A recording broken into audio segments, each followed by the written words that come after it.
Hello, my name is HQ of HQ Reacts. Welcome to my channel. Please do me a favor. Hit the like button, share the stream, and click the notification button for new content. Thank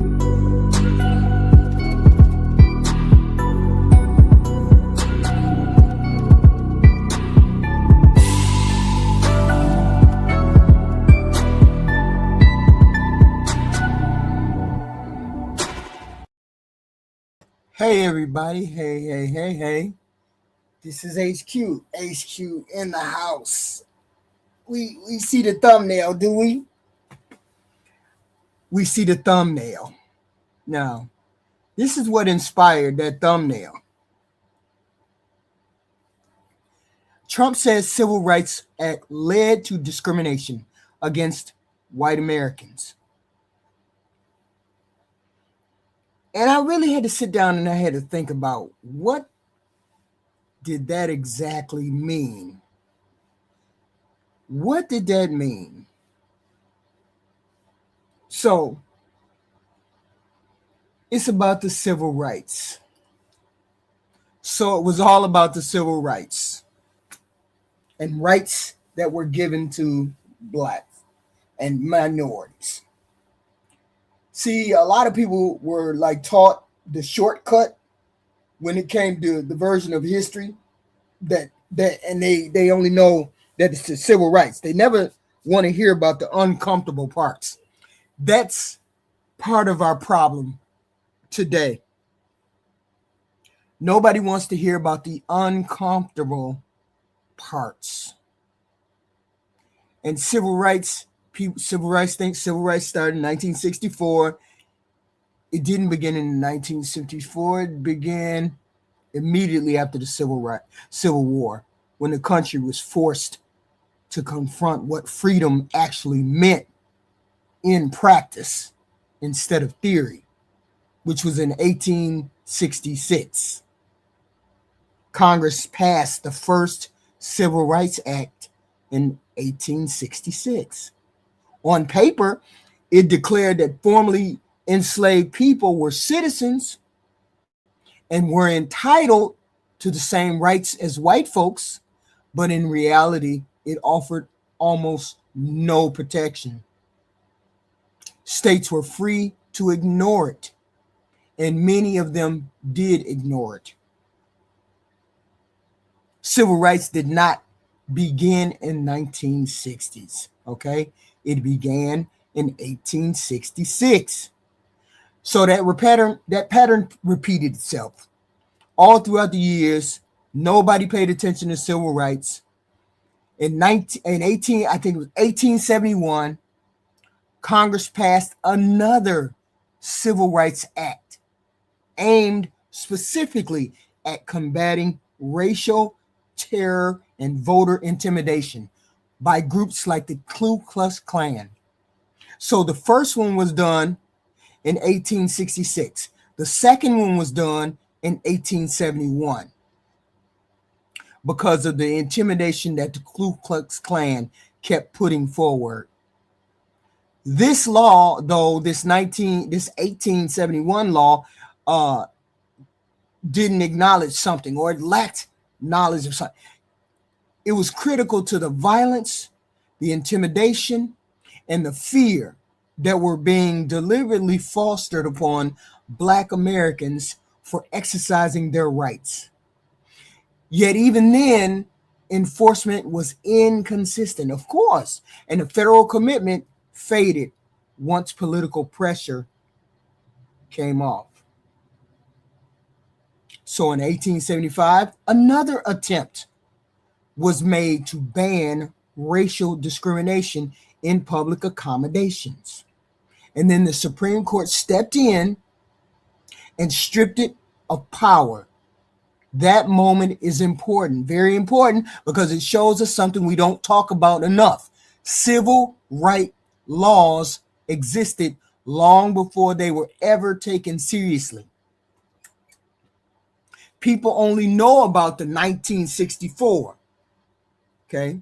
So when people say, we already fixed this racism thing, we already fixed this discrimination thing, What they're often referring to is the legislation that existed in name only. Laws without enforcement, promises without protection mean nothing. Rights that can be ignored are not rights. They're suggestions. So that brings us to 1871. Okay, then that brings us to the Ku Klux Klan.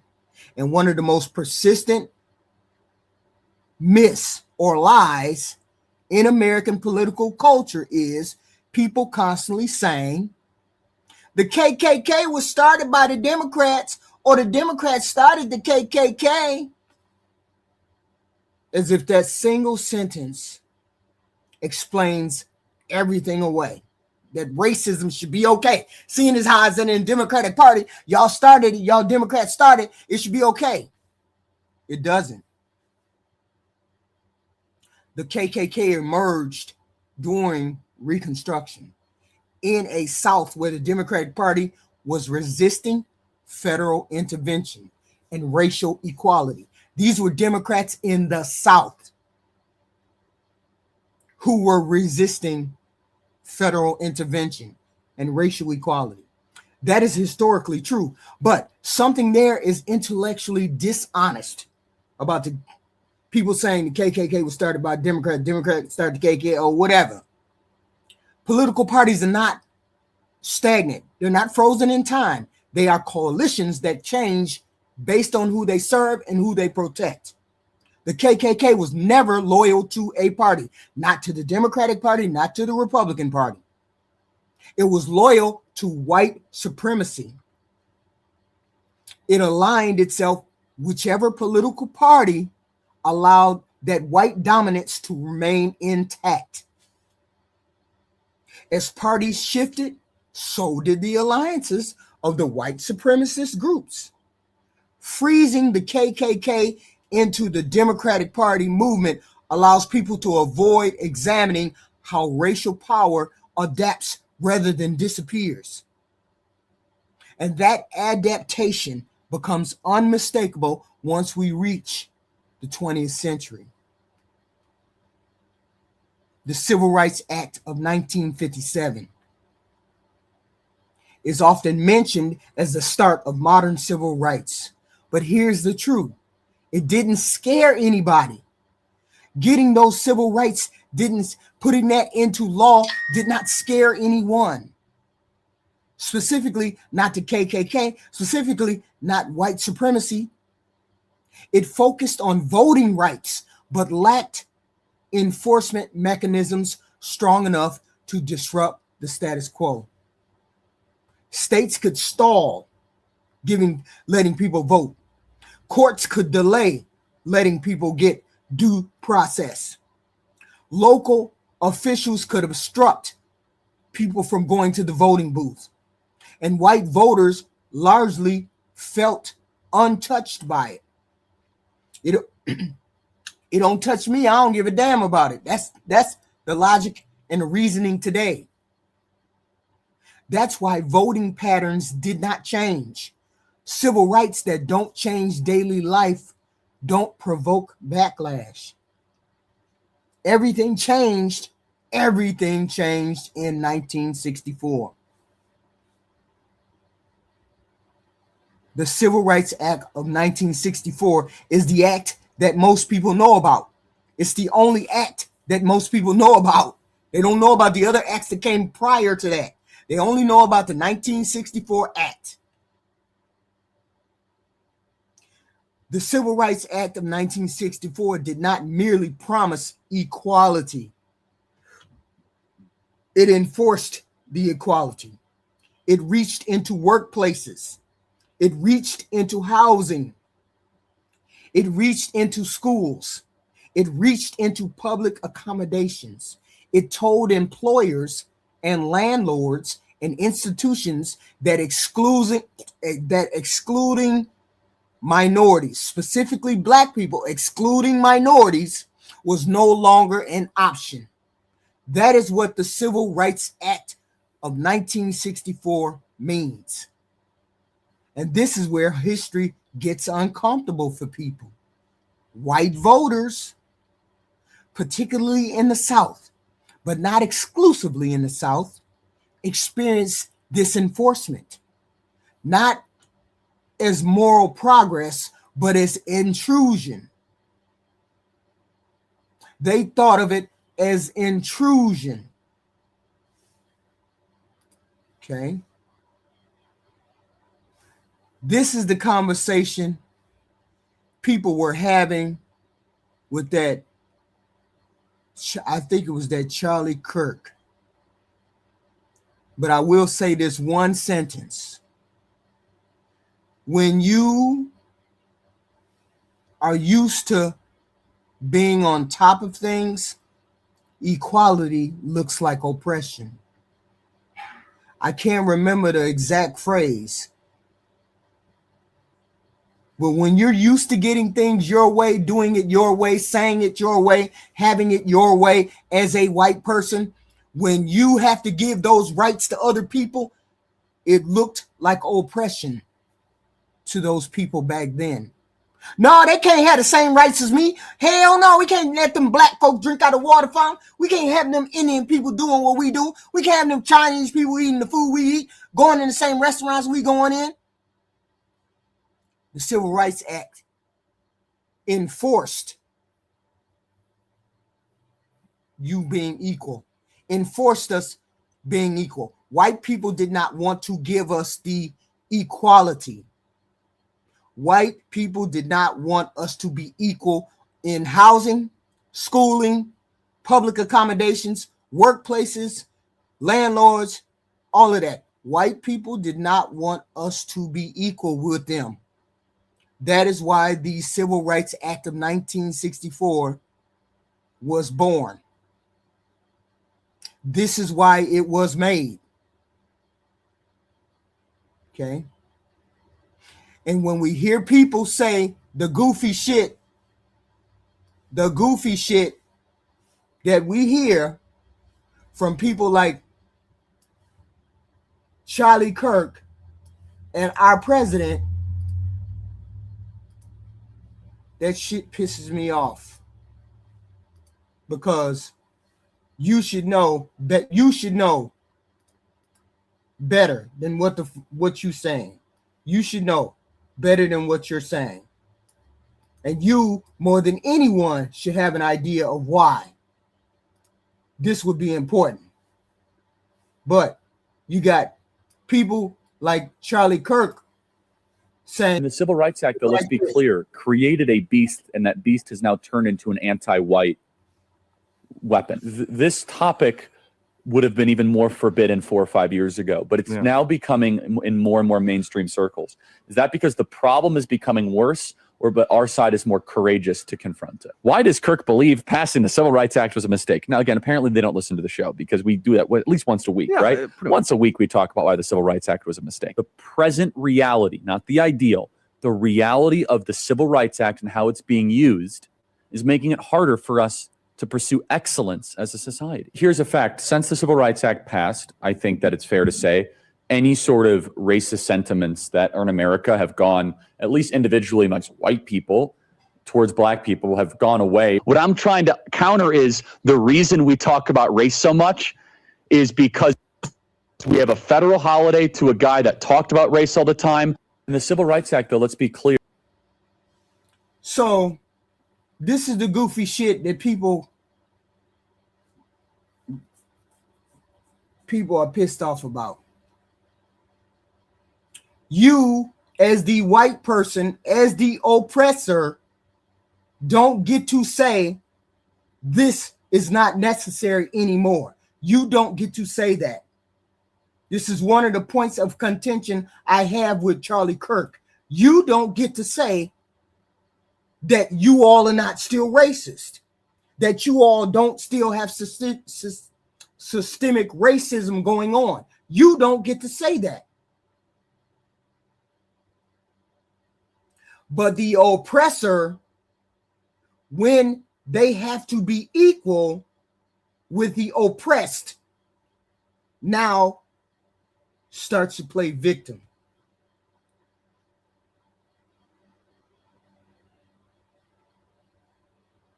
So white voters, particularly in the South, but not exclusively in the South, experienced this enforcement. Hold on.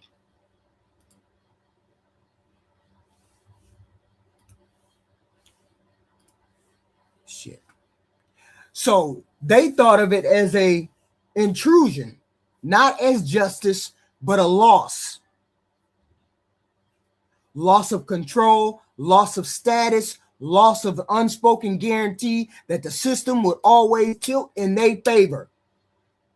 If you are white, it's inherent, almost inherent, that you think what you are and what you represent is normal. That's the inherent racist part of it. You think what you are is normal, and the rest of us are different or not normal. That's that inherentness. Okay. So this is the moment, 1964, this is the moment when white voters begin leaving the Democratic Party in large numbers, in huge numbers, not because Democrats suddenly became evil and not because Republicans suddenly became virtuous. No, but because voters responded to perceived threats to their position, and the Democrats were supporting people being equal. And white folks back then didn't want black folks, Hispanic folks, Asian folks to be equal. This is why modern figures like Charlie Kirk can say that the Civil Rights Act was a mistake,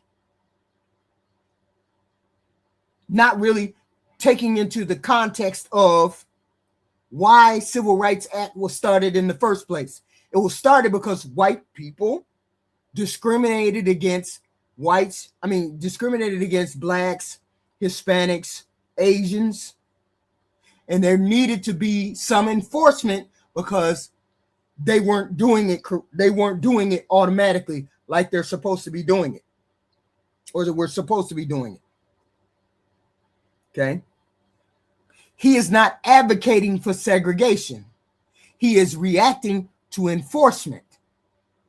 He is articulating a belief that the government went too far by insisting on equality rather than allowing hierarchy to persist quietly. So he just wanted the natural, what is it called? How do I put it? He wanted the natural conclusion to happen on its own. Do you honestly think if you have the legal right to treat a person like crap without going to jail, you think that you would change that? Most white folk would not change that unless they had some kind of law or legal thing that stopped them from doing that. So they needed a legal linchpin to stop them from doing that. Stop them from being the degenerate assholes that they were. So when Donald Trump says the Civil Rights Act hurt white people, he is not inventing a new argument. He is echoing one that has existed since 1964. The belief that fairness imposed feels like discrimination. Fairness imposed feels like discrimination to white people. That's what Donald Trump is saying. The belief that fairness imposed is discrimination against white people. So this brings us to the DEI and affirmative action, two of the most misunderstood concepts in modern America. Because I still got goofies in the chat saying DEI is based on skin color, even though we done told you we done told you that it's not black people that has the advantage in DEI, it's white women, and then Hispanic men or gay men or something to that effect, but it ain't nobody black. Even though we done said that to the rooftops, Even though the stats have said it, stats have proved it, we still got goofies in the chat. You can't give nobody no job based on their skin color. That's how I know some of y'all don't read. And some of y'all don't read stats, because you would have figured that out. These kind of policies, the DEI and affirmative action, didn't emerge to punish white folks, but white folks feel like they got punished for DEI and affirmative action. They feel like it. Why do you feel like you're punished as a white person when DEI is put into place? Is it maybe you can't compete with what's on the table? Maybe have you thought about that? Maybe it's a matter of you not being able to compete. I don't know. These policies came into being because discrimination did not vanish when the 1964 laws came about. Instead of it being overt, right out in the open, racism became systematic, even more systematic. That's what it means to be systematic. Systems built to be discriminatory. This is when systems started being built to be discriminatory. Hiring networks remain closed for Black folks. Educational pipelines remain unequal. Housing segregation persisted quietly. No, y'all got to go over on that side of town. Y'all Black folk can't come over here. Y'all can't live in this neighborhood. No, I seen your name. Your name is Bum Keisha. We damn sure ain't hiring Bum Keisha. Bum Keisha got same education as Mary, Joe, and Sally, but she can't get your job because her name is Bum Keisha. Educational pipelines, hiring networks, housing segregation, legally replaced by economics rather than explicit bans. This is why we say systematic racism. People put laws into place, into workplaces, educational places, hiring places, housing places. They put laws and rules into place that eliminated an Asian, a Mexican, a Black from getting the job or getting the housing or being hired or being able to get an education. They put it into law. White people put stuff into laws that segregated Blacks, Hispanics, and Asians. So in order to stop that, that was the reason why the 1964 Civil Rights Act was put into place. But once that was put into place, people still wanted to be racist. White people still wanted to be racist. So therefore, they started doing systematic things, putting laws into place that really only could be for somebody that was white. Instead of being for everyone, it was for every. That's why when Donald Trump came along and said, take all the DEI stuff out, take all the civil rights stuff out of all of the governmental paperwork and paraphernalia, take DEI out. This is why I know Donald Trump don't like Black people, because you fucked all of us over. Black people, Hispanic people, and Asian people. That civil rights, all of those civil rights helped Blacks, Hispanics, and Asian people. That was for us, to help us be on an equal footing, to help us make sure, what the hell is it called? Make sure that systematic racism could not be put into place. Even though it happens even today, systematic racism still happens today. So affirmative action was designed to widen access, not lower standards like some of you goofies always saying, because you don't know what it means. Because if you come and you say, affirmative action is for, well, you lower the standards for blah, blah, blah, then you don't know what affirmative action or Civil Rights Act was about. Okay. You don't know what the claims are, but you don't know what that claim that actually means.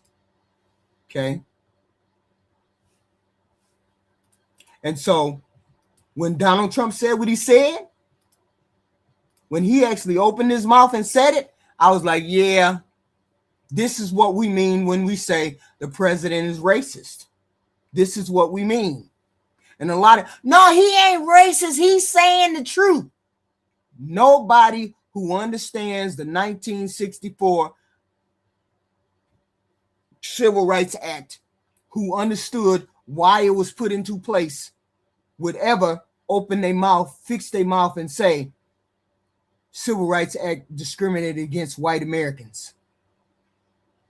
It was to stop the discrimination against Hispanics, Asians, and blacks. That's why the Civil Rights Act was put into place.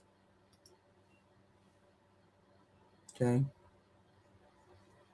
DEI was designed to address these structural barriers, not guarantee outcomes. I still have to qualify for, like, let's take, for example, that bullshit that Charlie Kirk said. You know how I know it's racist? What he said is because when most people go get on an airplane, don't nobody say, I hope that pilot is white. I hope he white. Don't nobody say that bullshit. Only somebody who's always thought about race, who wants to put race in the forefront all the time, would say some shit like, I hope he ain't black. Nobody gets on a plane and says, I hope he ain't white. Because we understand that a person who flies a plane has to go through a hell of a lot of markers, even to make it into the room to be a pilot, to be even considered to be a pilot. They got to hit a lot of markers. And only some jackass would ask, black person, did you get hired?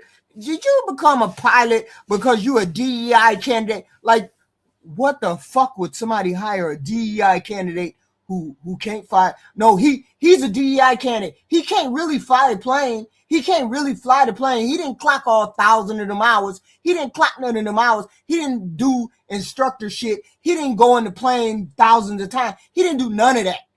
So he a DEI hire. Yeah. Only a jackass would even make the comparison. That's why Charlie Kirk is a jackass. Okay. Yet resentment towards these policies keep growing because many of you goofies believed opportunity was being redistributed unfairly. Anybody with a P, without a P brain, would know that a person who's a pilot, you shouldn't even ask. You shouldn't even be asking whether that person can fly a plane. Automatically off the top, you should want that person, that black person, that Asian person, that Mexican person, off the bat, you should want them to be flying the plane. Because they work 10, 20, 30 times harder than the white boy. Because, see, being white and mediocre is fine in this world. It's fine for y'all. Y'all like that white mediocre boy. I'd rather know that somebody worked their ass off 3, 4, 5 different times. 9 times out of 10, that black pilot done worked his ass off 3, 4, 5 different times to be better than anybody that he done came up against.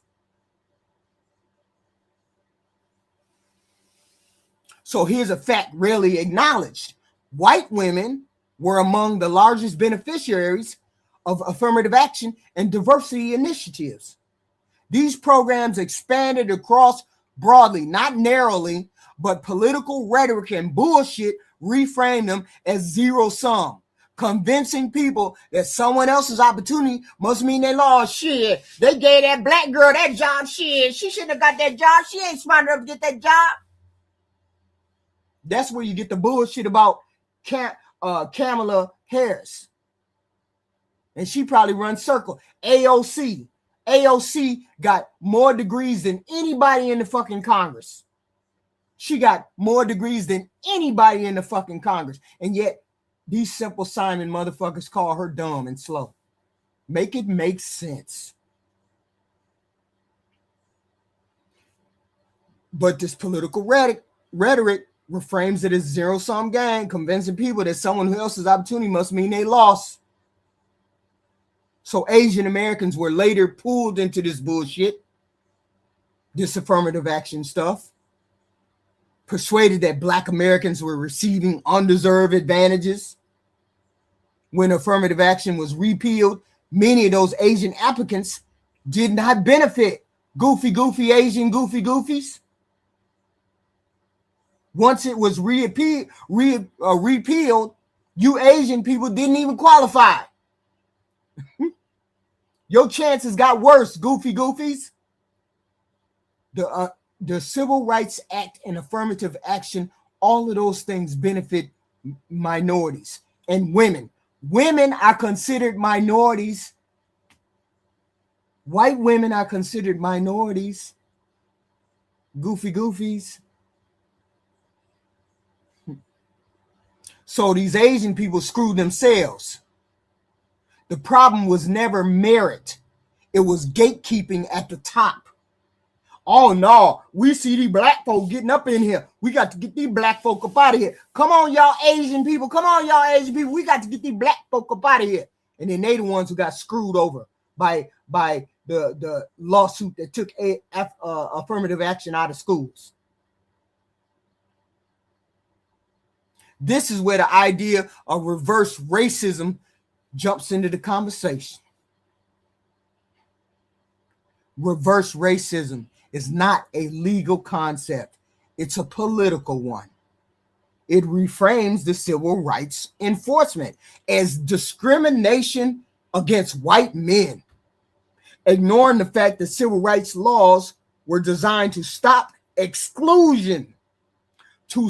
That's what civil rights laws are for, to stop exclusion. I wish every person in the goofy chat, stop exclusion. That is what the Civil Rights Act did.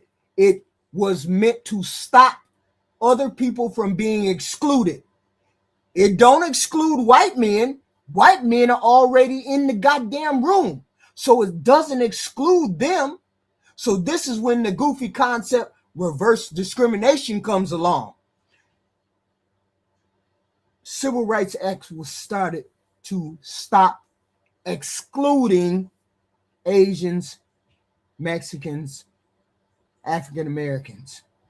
That's what civil rights was supposed to do, to stop the exclusion of those groups of people. So when the Department of Justice under Trump emphasized reverse discrimination, it signaled a broader shift from addressing inequality to denying that there was any exclusion to begin with. Okay. It was designed to stop excluding Blacks, Hispanics, Asians, not to guarantee equal outcomes regardless of the context, but I get to come to the fucking table. I get to come to the fucking room. If I have the same qualifications as you, I get to come to the same room as you.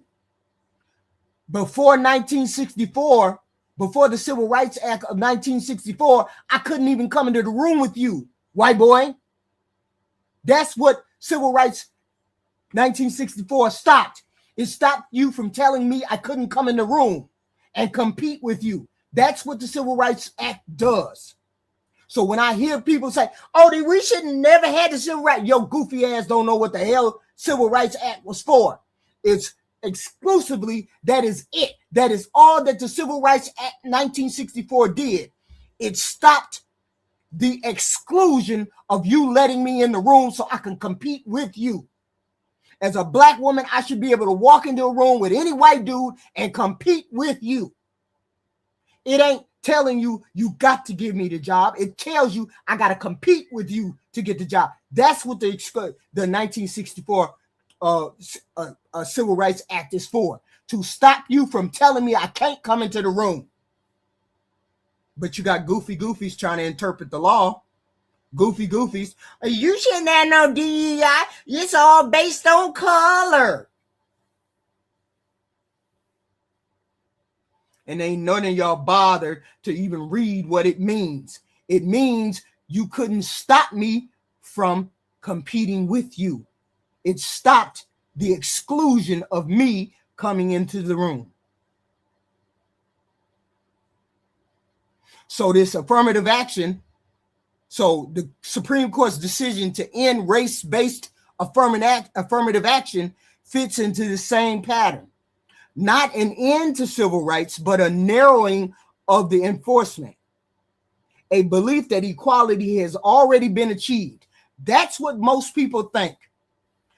A belief that equality, that we are equal now. We all equal now, right? We all equal. Let's agree to say we all equal. We are all equal because of the Civil Rights Act. So if we're equal with the Civil Rights Act still intact, what the fuck makes you think we gonna be equal after they take it away?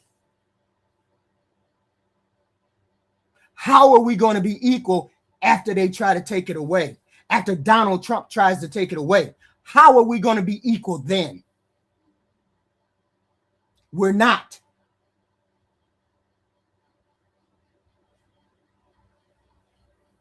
So the belief that equality has already been achieved is a fallacy. It's a lie, despite overwhelming evidence.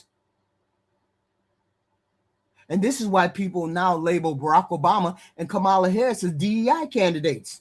Goofers. Really goofers on this planet. It is not about qualifications. It's about legitimacy. It's about who people believe belongs in the room of authority without explanation. It means you can't stop me from going into the room to compete with you. That is what the 1964 Act did. Before, they wouldn't even let me in the room. White men would not even let me into the room. The Civil Rights Act is the fucking door that allows anybody into the room to compete for the job.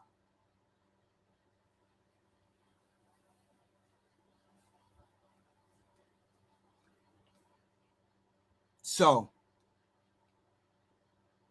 this is where I'm snapping, but this is where we at.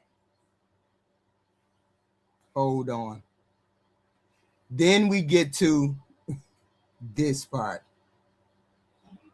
Hold on, give me a second. This is big. Give me a second. Hold on, because I'm looking at something.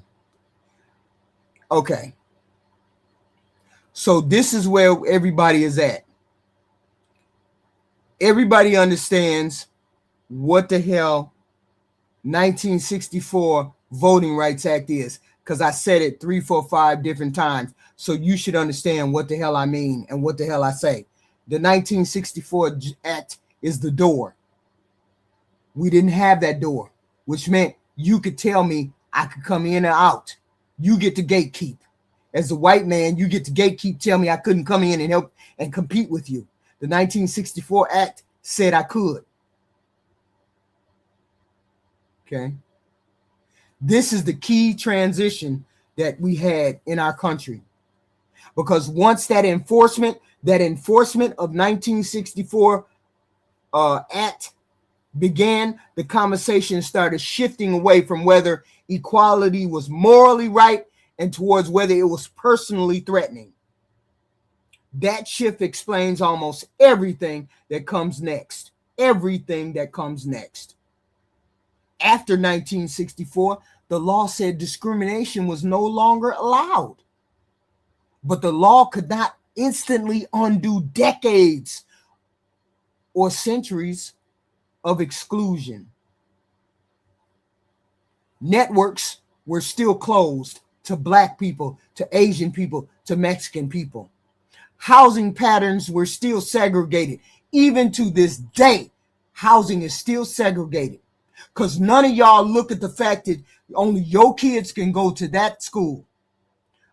If I lived in a poor neighborhood, only my kids would have to be going to that poor school. And if that poor school can't afford, and my kid is the same age as your kid, and your kid is white, my kid is Black. If I don't have enough money, my kids, or I don't have enough money to live in a different neighborhood, my kids don't get the same education as yours. Your school got computers, my school don't. Your school got new books, my school don't. Your school has 20 teachers, my school has 10. Even to this day, we have stuff built in. Not last year, we had a case where somebody won millions of dollars because the real estate agent discriminated against a couple who wanted to buy a house, and the real estate agent steered them towards the poorest neighborhoods, or it's either steered them towards the poor neighborhoods, or they the house was 100,000 and they tried to charge them 120,000, something like that. It was called redlining.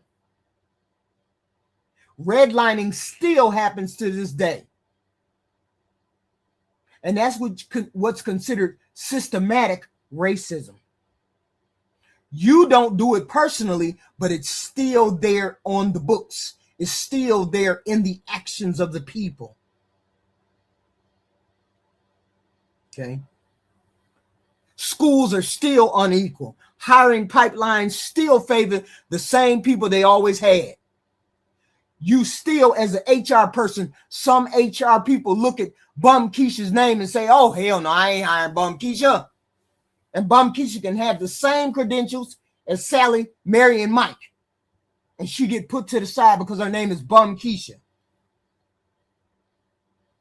So the federal government began experimenting with something new, not special treatment, but correction. That's where policies like affirmative action and later DEI came from. And before we talk about that backlash, we have to be very clear about what these policies were actually trying to do. Affirmative action did not mean hiring unqualified people like some of you goofies think. It meant recognizing that qualified had always been defined inside a system that excluded them. It meant expanding the pool, opening the door, and letting more candidates in to compete. That's what affirmative action did.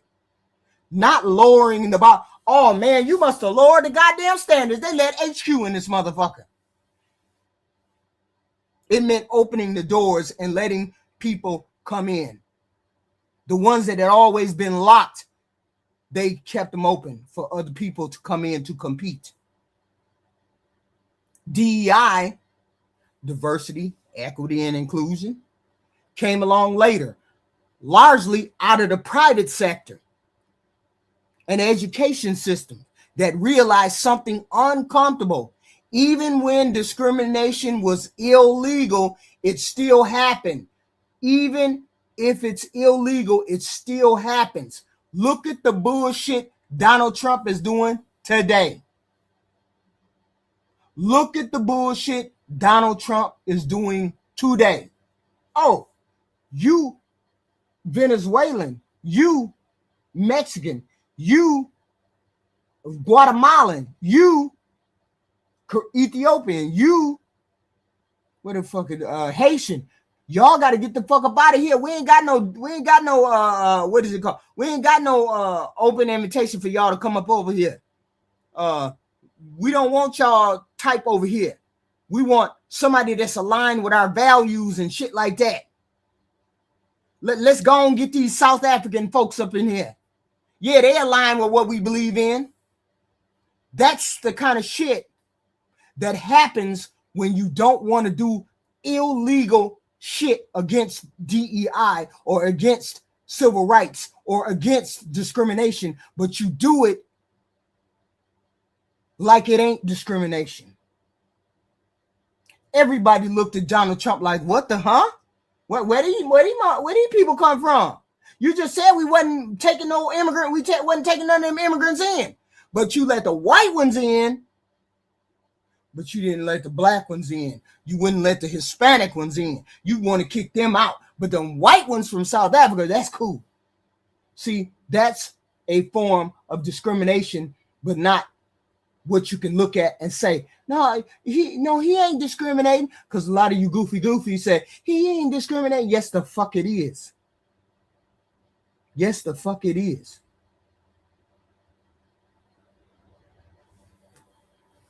So DEI, even when it was discrimination and it was illegal, it still happened.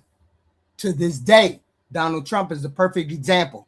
That Stephen Miller, virulent racist that he is, piece of shit, it happens through referrals, through assumptions, through comfort, through who seemed like a good fit.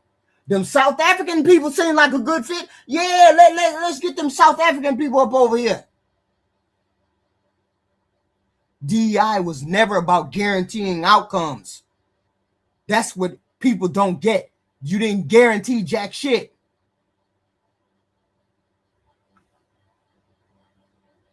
It was about addressing the patterns. And here's a fact that almost never gets discussed about this. Even though it's central to understanding everybody's anger, white women were among the biggest beneficiaries of affirmative action and diversity policies. White women gained access to jobs, promotions, education that had previously been restricted to white men. These policies expanded opportunity broadly. DEI expanded opportunity for white women. Affirmative action expanded opportunities for white women. But political messaging later reframed them as something done for black people. It's for the black people. We can't let the black people get it, framed it for black people at the expense of everybody else. Let's say it's for black people, then we could just get rid of it, and then you burn up all the white people too.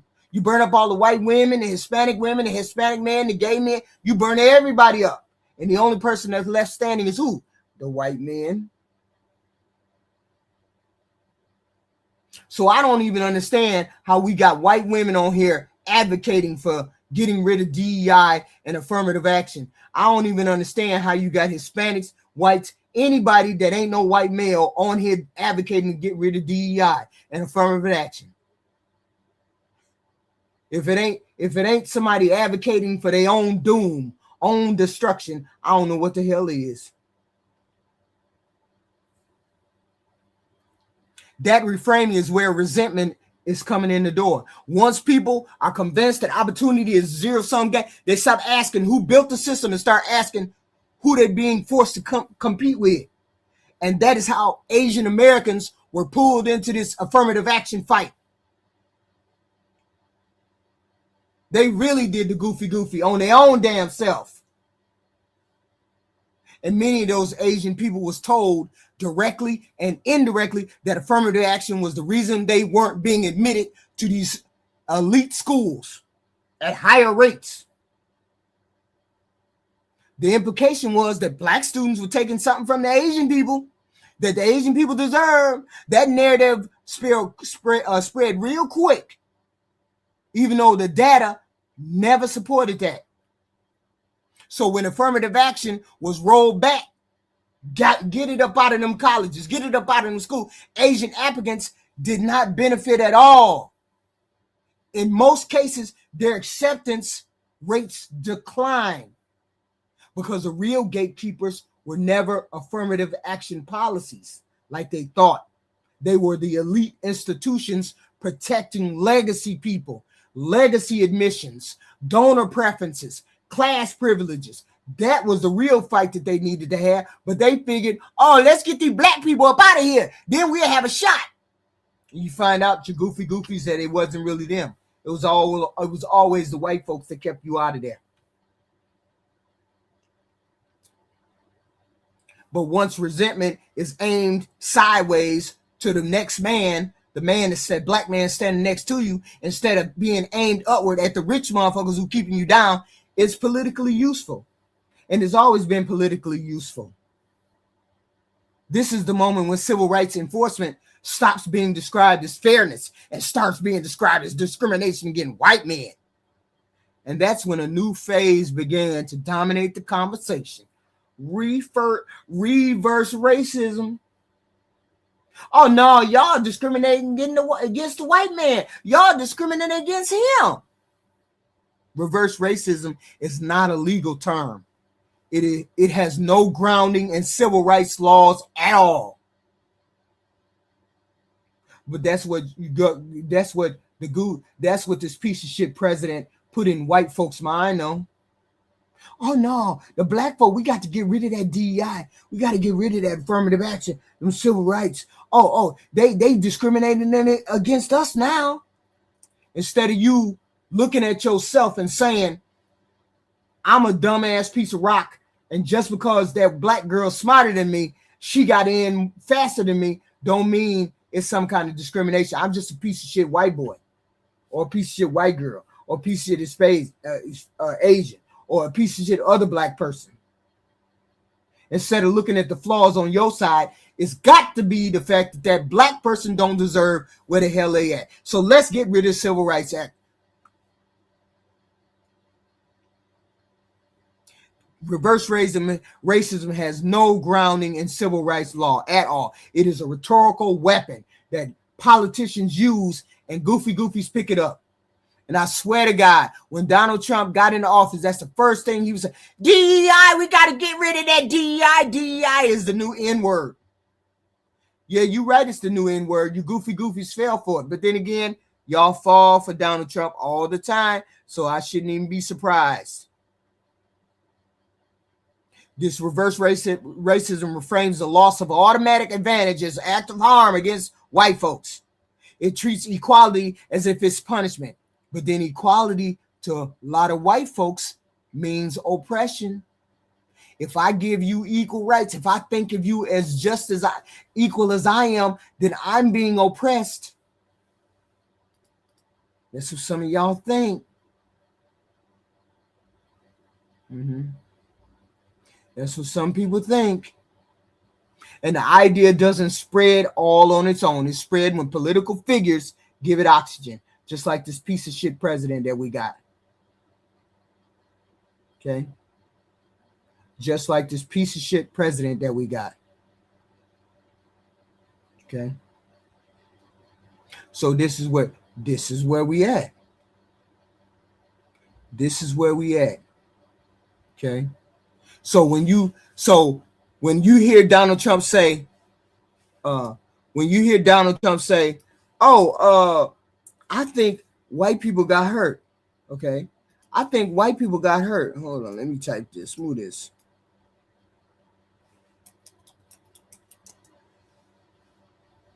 Okay. I think white people got hurt. It sounds weird as hell to a lot of us. It sounds weird as hell. Because that shit don't make no sense to us whatsoever. Okay?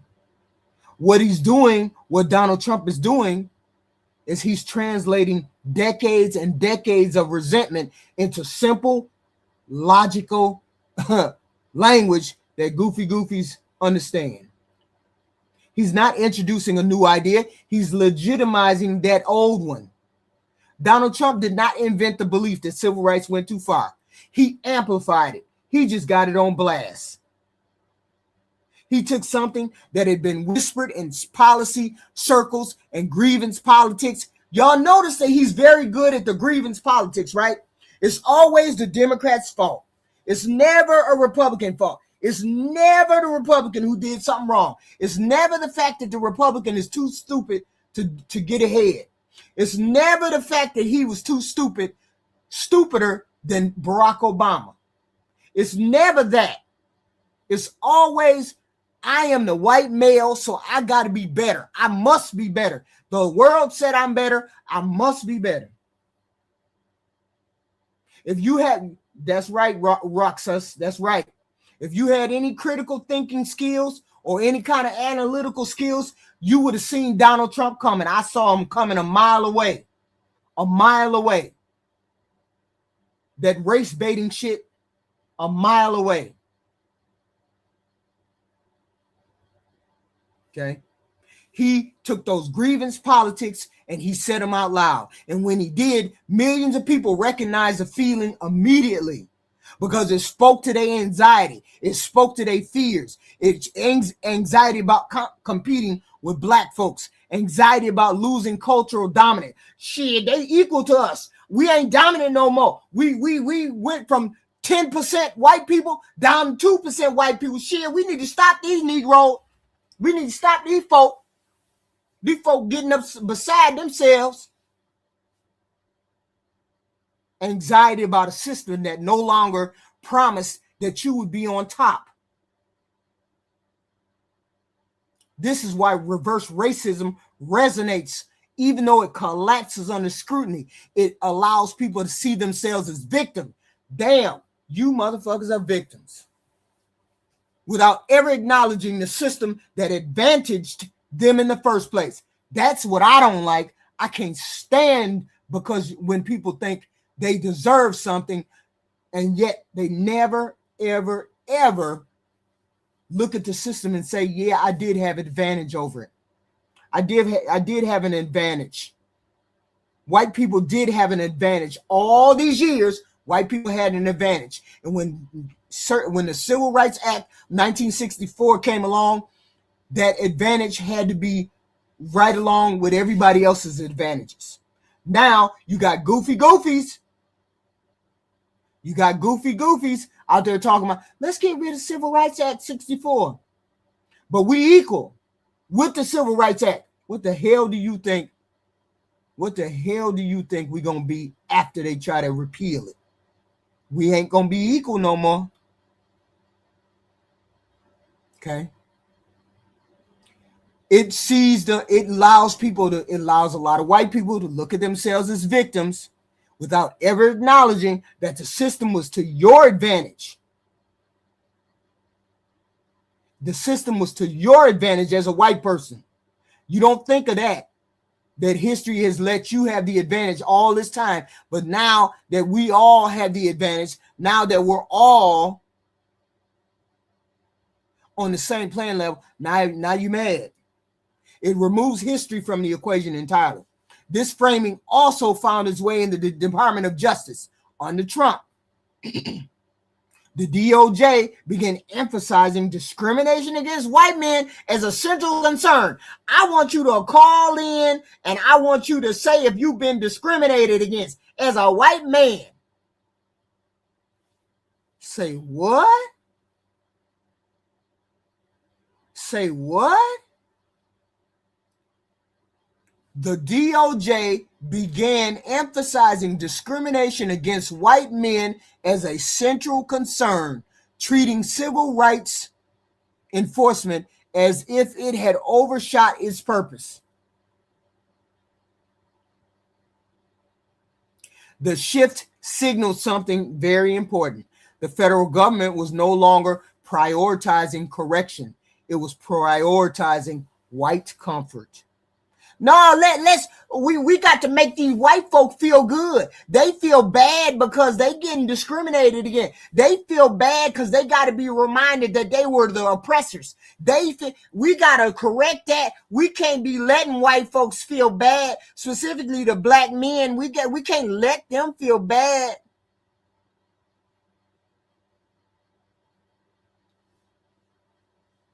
Let's hope you ain't really black. Because then that would mean, no, you don't even look black. I don't even know what you look like. Let me shut up. So, and that shift didn't stop with the rhetoric either. It moved into the court system. The Supreme Court's decision to end race-based affirmative action in college admissions is often described as restoring fairness. Restoring fairness. Taking away affirmative action in the schools is restoring fairness. Somebody got to put in the chat, What do they mean by restoring fairness when you take affirmative action away? Somebody please explain that, because I don't get it. How is it taking affirmative action away, restoring fairness to white men? But fairness without context is not fairness. It's denial. The ruling did not erase inequality. That's the whole shebang. The ruling by the Supreme Court did not erase inequality. It simply declared inequality irrelevant. And inequality is not irrelevant. So you can't say that we don't need the 1964 Act because inequality is still relevant. People will lie and say it is, but it's not. This fits a pattern we've seen before, though. Narrow the law, weaken the enforcement, declare the problem over, declare the problem solved, then blame the individuals when inequality persists. That's what's going to happen right there. No, we equal, y'all. We equal. We all the way equal. No, black folk, y'all don't need 1964 thing. Y'all don't need none of that. We equal now. Ain't we equal now, y'all? So if we're equal with the Civil Rights Act in place, what do you think we're going to be when the Civil Rights Act ain't in place?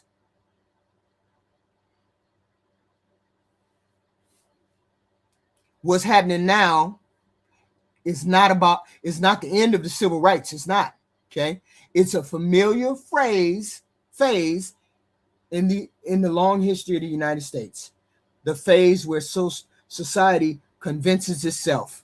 Society convinces itself that correction is no longer necessary, which is where we are at today. People are arguing that we don't need the Civil Rights Act 64. That's what people are arguing. We don't need affirmative action. We don't need DEI. We don't need none of that equality anymore. This is where we at. Even when disparities remain obvious. And this brings us to something deeper than policy, the legitimacy of it all. When people say Barack Obama and Kamala Harris are DEI candidates, they are not making an argument about qualifications. Because Barack Obama and Kamala Harris, I posit that they are more qualified than Donald Trump will ever be in his lifetime. Ever, ever, ever. The piece of shit ever, ever, ever will be. People who call Barack Obama and Kamala Harris DEI people are expressing their discomfort with authority that does not match their expectations.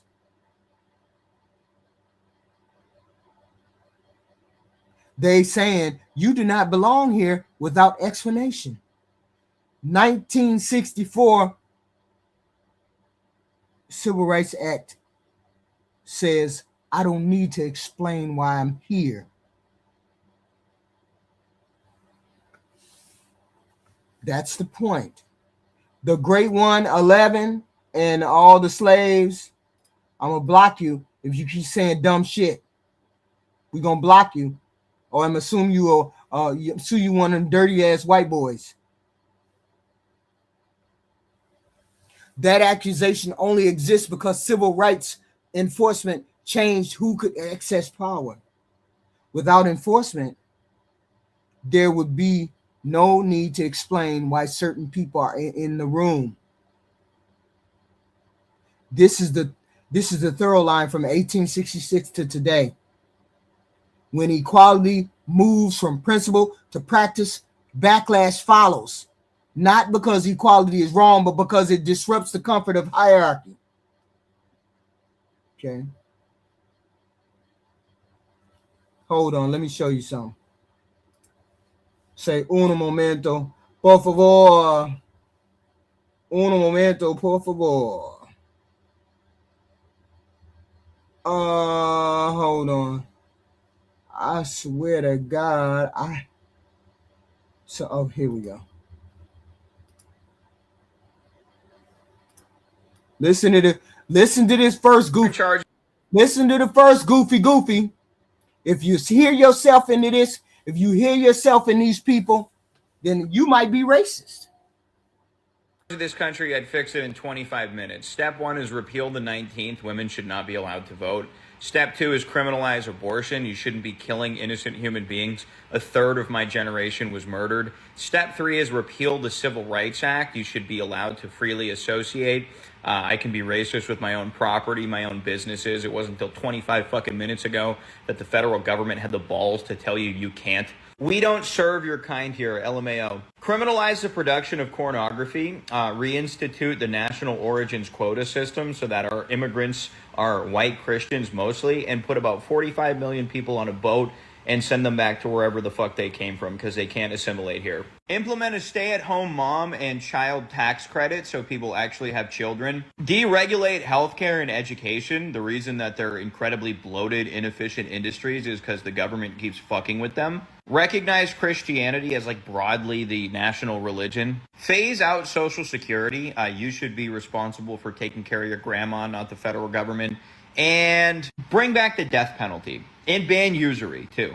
I call it national capitalism. I'm not a national socialist. I'm a national capitalist. The 1964 Civil Rights Act was trash. That's right, I said it. It did nothing but accelerate the decline of Black America in this country. As we know, Democrats only passed that bill so they can have a grip on the black vote.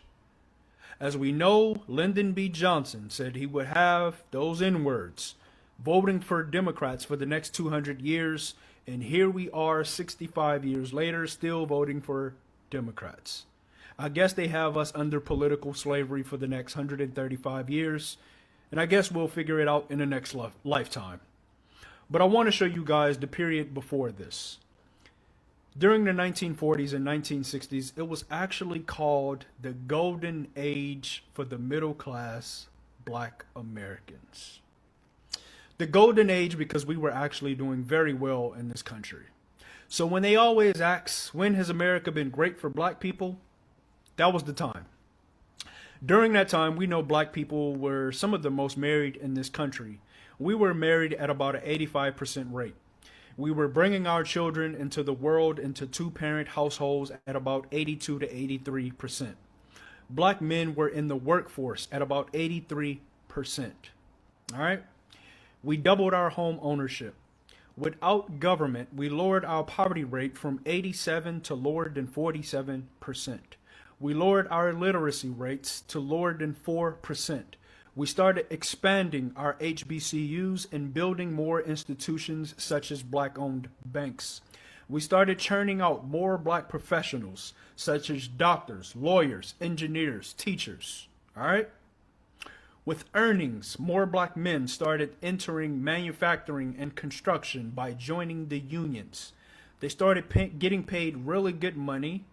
The money was so good that this was the only time in U.S. history that the earnings gap between black and white men was actually closing. We were actually outpacing them in success. Yes, black America was outpacing the success of white America. Boom, Democrats take over, liberals take over. Bill was passed. Lyndon B. Johnson inserts the Great Society as well as the War on Poverty. During the Great Society, they inserted something called the Urban Renewal Project, which was later known as the Urban Negro Removal Project. With that, they inserted eminent domain. Eminent domain, if you're not familiar with it, is pretty much the government being able to take your land if they're going to use it for the public, and that is. Now let's address the goofy goofies who believe this shit. This is the goofy black people that we be saying are the goofy black people. People say this kind of bullshit because they like to cherry pick black success stories. and ignore the system those people were trapped inside of. Black people succeeded despite segregation and oppression, not because life was good. Let's check you with that bullshit. That distinction matters. When somebody said black people had a good life before civil rights, black people owned businesses, there were two-parent household, Black Wall Street, churches and lower crime and we had inventors and musicians and all of that did exist. But here's the bullshit that come behind it. They use individual or community success to claim that the system itself was not harmful. And that's the fucking goofy shit that they don't get. The reality that they leave out, that goofies like this leave out, is that before civil rights, Black Americans could not legally vote. They could not use the same schools, the same hospital, the same neighborhood or banks. We could be fired, we could be beaten, we could be arrested, we could be killed with no legal protection. We couldn't acquire wealth through housing. We couldn't buy housing. They wouldn't give us housing. We had to buy cheap housing. We had to buy housing that wasn't fit to live in. We could not sit on juries to judge white defendants. We couldn't go to law. There's a lot of shit. We could be lynched and terrorized with no consequences for the attackers. So yeah, Black people built lives and families and institutions. They had no fucking choice. That does not mean life was good. It just means we fucking resilient. We are a fucking resilient race. We gonna rise regardless of whether you're gonna try to hold us down. That's all that means. That don't mean life was good. That don't mean I wasn't scared to go outside. Yes, we were victims back then, goofy. We were victims.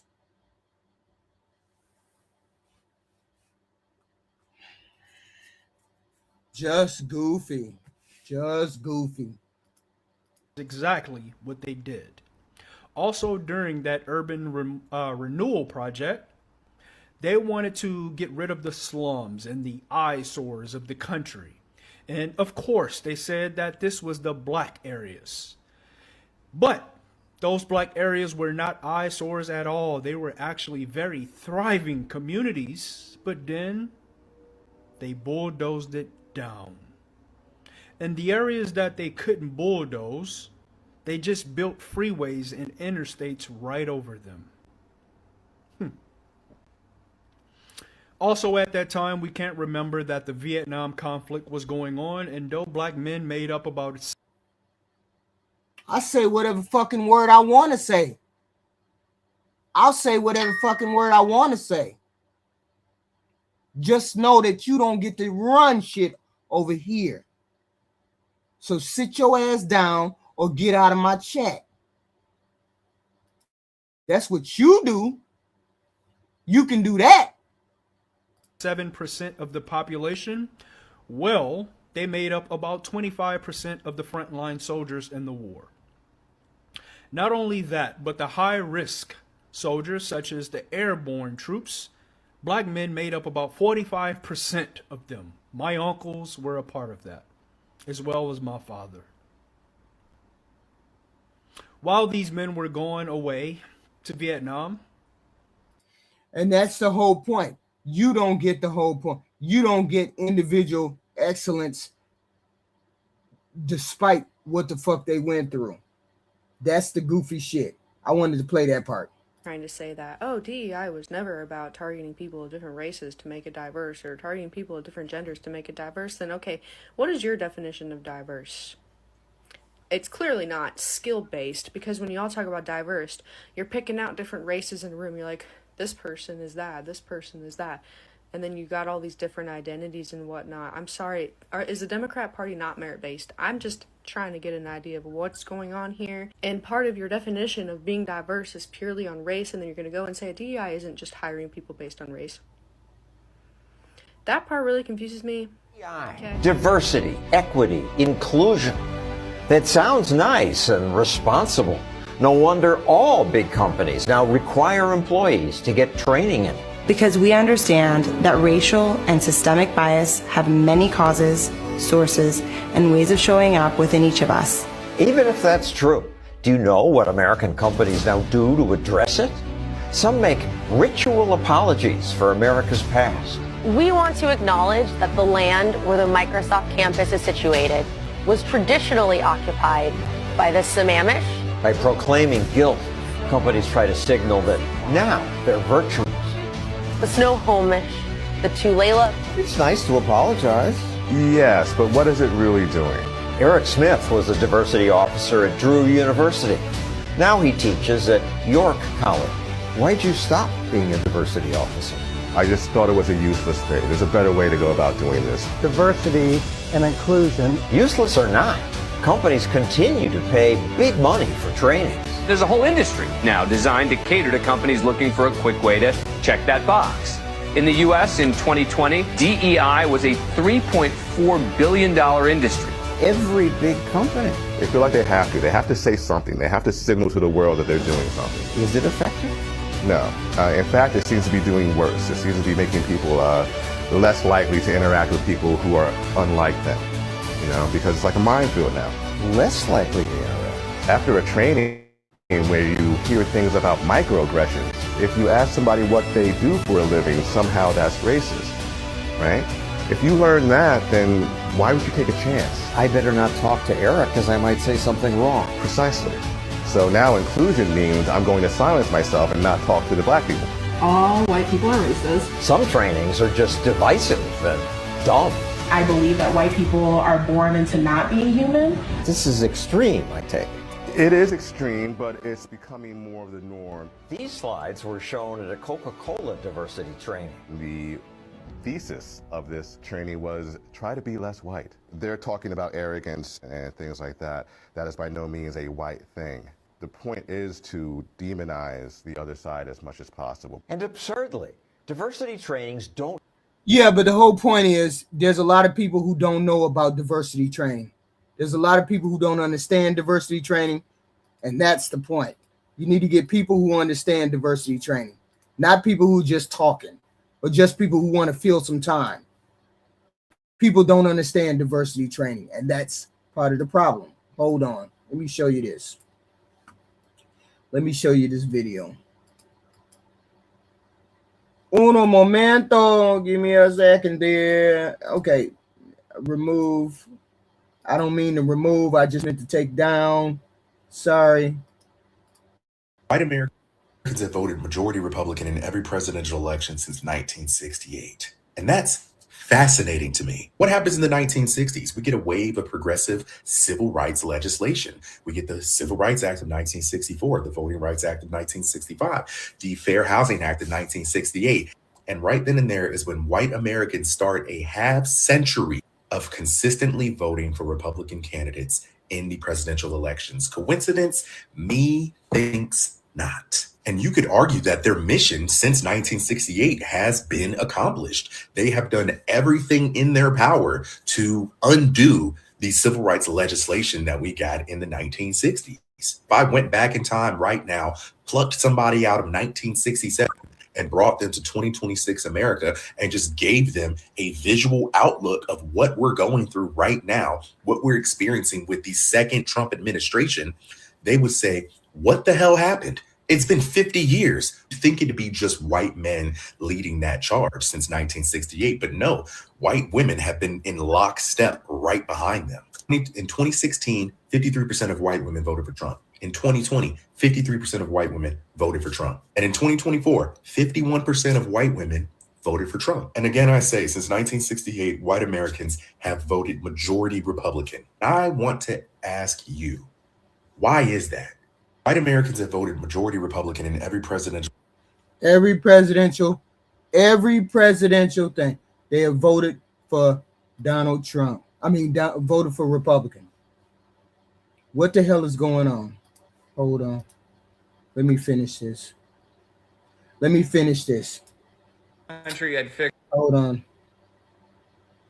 Get past that guy right there. Get past that right here. Get past this. Okay. Support DEI. You support racism. Thank you. DEI is basically reverse racism. And here's why. For those of you that don't understand DEI and why it's a bad thing and why it needs to go away, it's simply because all it does, or all it is used as, is the concept to say that, well, we don't have this ethnicity, so we should hire them.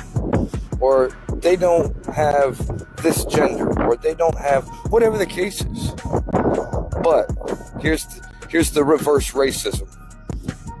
You're still identifying off of race. You're still using race as a tool, which therefore makes it reverse racism. Because if I were to say that this guy plays basketball really well because he's black, somebody would say that's racism. But what you guys are saying is okay with DEI is, well, we have 5 guys on this basketball team that are white. He should play because he's black and we don't have a black guy. That's DEI. And you wonder why a lot of us are like, no, get rid of it. Because we don't want to identify anything by race. We want to identify everything by skills, by good quality, by the nature of the person that they are. So you can argue it all you want, but to fight for DEI, technically it's kind of racist. Notice how the people who banned black people from schools, jobs, military, and all public spaces, who banned Latino and Asian immigrations, who locked Japanese Americans into concentration camps, who broke hundreds of treaties with Native Americans as a committed Native genocide, who refused to have so much as a conversation about reparations, but were happy to strip down affirmative action while keeping legacy admissions, and are now trying to ban all books teaching about that history. Notice how those same folks are the ones calling DEI as racist? If you guys truly believed that people should get jobs based on qualifications alone and not for any other reason, you wouldn't have elected Donald Trump as president. He was not the most qualified candidate running. He does not have the experience and intellect required to be president of the United States. If you look at the resumes that he has compared to Kamala Harris, you would agree she is the most qualified and was the most qualified to be president.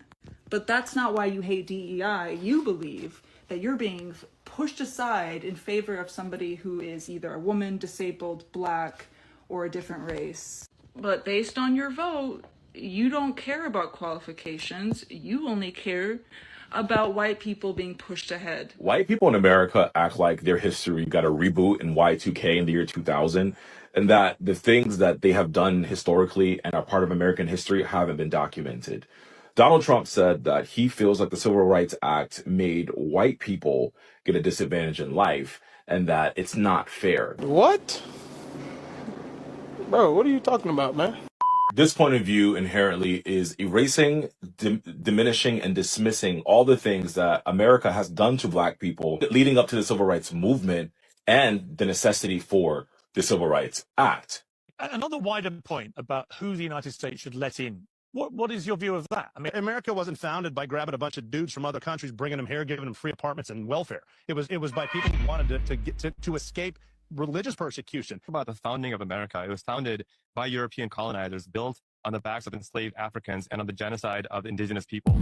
To claim that it wasn't, just a free handout, it literally was. The Homestead Act, which was finally repealed in 1987, gave hundreds of millions of acres of free land to white European immigrants while denying them to the descendants of enslaved Africans. And one of white people's main talking points in this country is always black people need to build themselves up by their bootstraps, which is hilarious because white people have never had to do that since their inception in this country. From colonizing the land to killing the natives with disease to stealing the land from natives to bringing Africans here to work for free under slavery to things like the Homestead Act, which gave millions of acres of lands to descendants of Europeans only, and things like 40 acres and a mule, which they were supposed to give to black people once we fought for our freedom, and that never occurred. To the GI Bill and your grandfather going to war, coming home, building a middle class wealth because the country gave him housing, healthcare, and education, but my grandfather came back and had no rights as a black man and did not benefit from the GI Bill, and black people being forced into ghettos and poor neighborhoods due to redlining and banking, unfair banking practices, white people being the highest recipients of welfare, food stamps being created after the Great Depression and being given to white people only, and black people weren't allowed to receive them, welfare being given to white people only and black people not being allowed to receive them, and currently today, white people are the highest demographic on all of these social safety nets. Why do white people lie about their part in the history of America? Why can't we acknowledge the things that we have historically done to black people, to Native Americans, and move forward? Why can't we do that? To keep your largely poor, uneducated white base uneducated about the effects of their ancestors is a form of control. I mean, MAGA controls the minds of these people in a way. It is not almost cult-like, it is cult-like. And the more you keep people uneducated is the more and more history can repeat itself, and history is actually not. Here's a breaking news into the Don Lemon Show newsroom. More proof that Donald Trump and this administration are just racist. The president of the United States, in an interview, said that he believed that civil rights era protections resulted in white people being very badly treated. That is his strongest indication that the concept of reverse discrimination is driving his aggressive crusade against diversity policies. He said this to the New York Times in an interview on Wednesday, and he echoed grievances amplified by the Vice President of the United States, J.D. Vance, and other top officials who in recent weeks have urged white men to file federal complaints with the Equal Opportunity Commission. Now, get this, okay?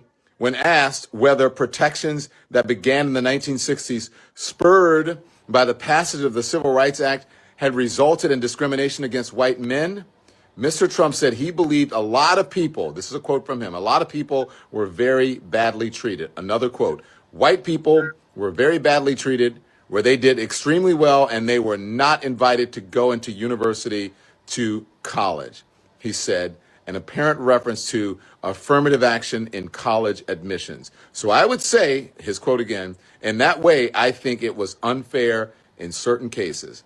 Donald Trump, not even whispering anymore, not even saying the quiet part out loud. He is screaming the quiet part out loud. This is a racist administration. White people were treated badly because other people got rights. What the hell is that? More details as we get it into the Don Lemon Show newsroom.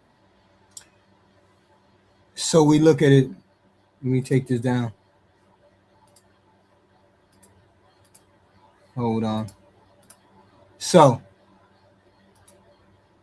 this is where we at. By the time we reach this point, something important has already happened.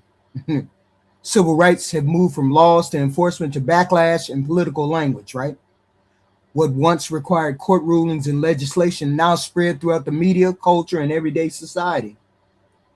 And that brings us to how these ideas circulate today. Not through textbooks, not through congressional databases, but through short clips, viral TikToks, emotional arguments. This is where platforms like TikTok matter. When you watch videos that argue for civil rights, you usually hear people talking about lived experiences, about housing discrimination that didn't vanish when laws changed, about job interviews where qualifications weren't the issue, about schools that are technically integrated but still deeply unequal in resources and outcomes. I said that earlier.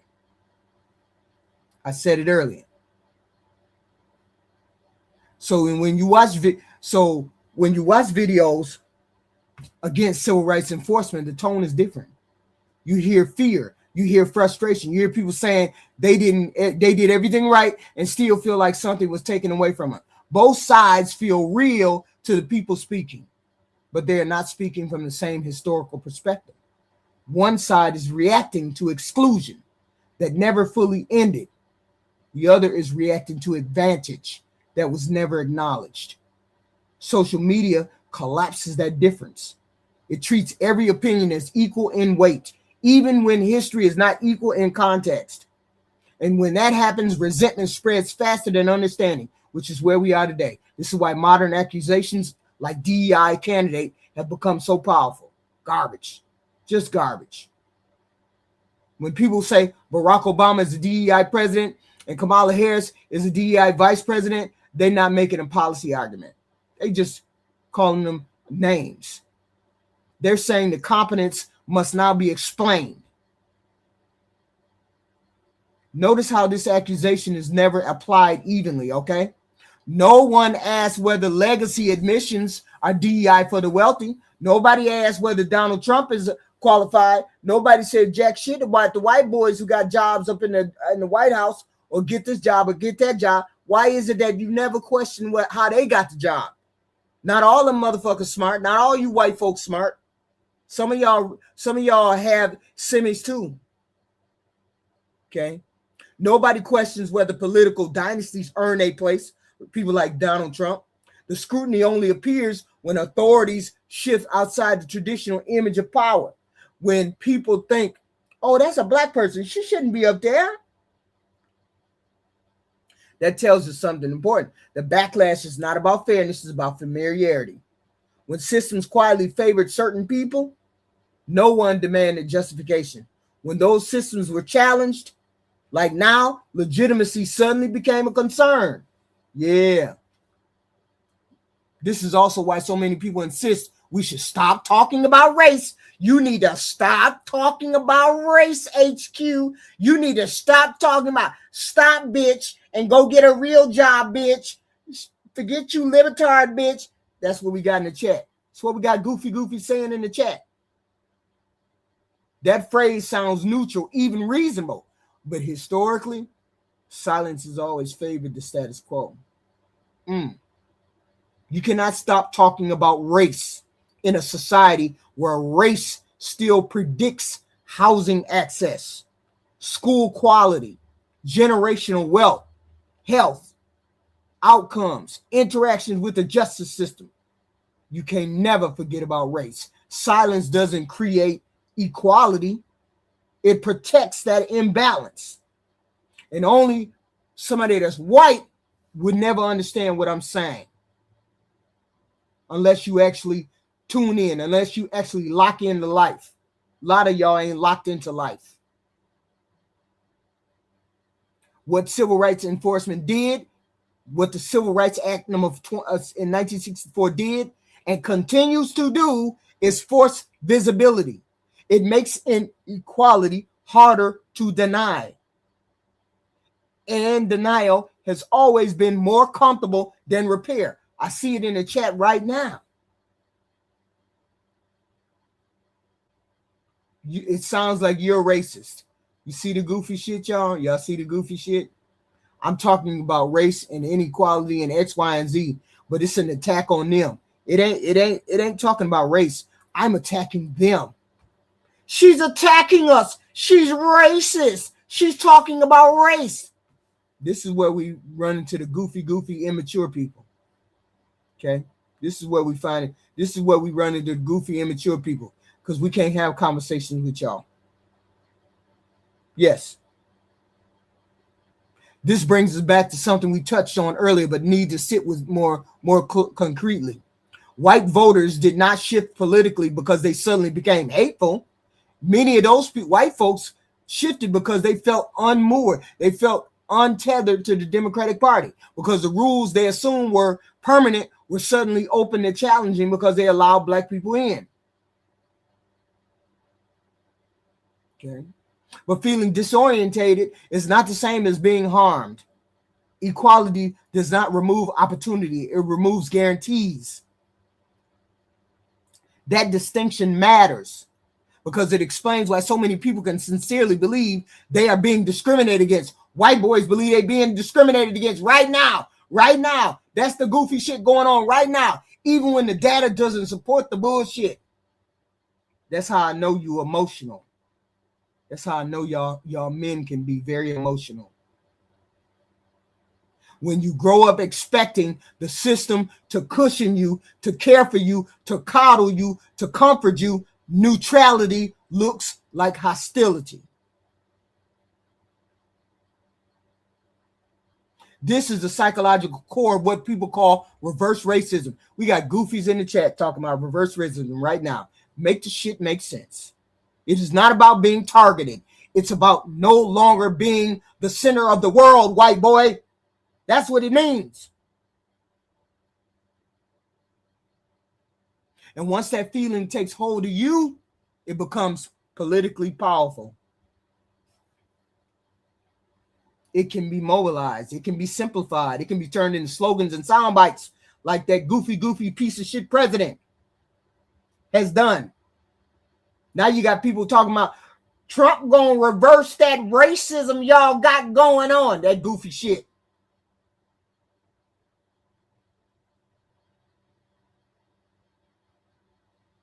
This is what the modern day political figures have done, specifically Donald Trump. Because every time you turn around, he talking about somebody that ain't black or somebody that ain't white.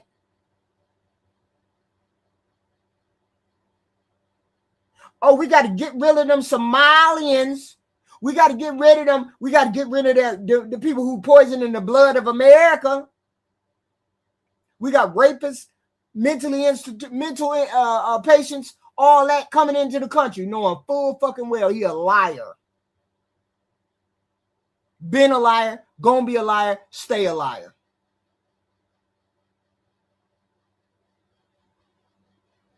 Okay. This is what he has done.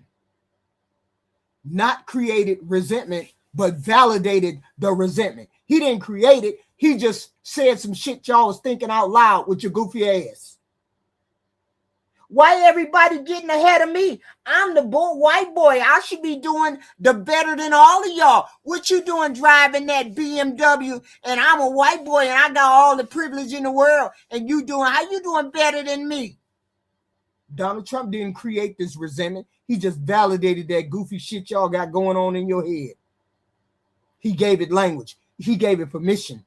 He continues to give it permission. We ain't talking about Democratic Party. We talking about the piece of shit president. Shut your ass up, Jacob John. If you can't stay on topic, stay on topic.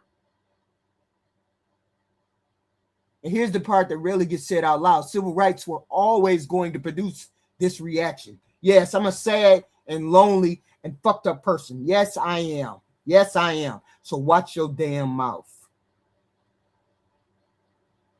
And here's the part that really gets said out loud. Civil rights were always going to produce this reaction. Not because they were wrong, but because they were honest. They forced the country to confront a truth it preferred to avoid, that equality requires change. And change always feels like loss to those who benefit from the old arrangement.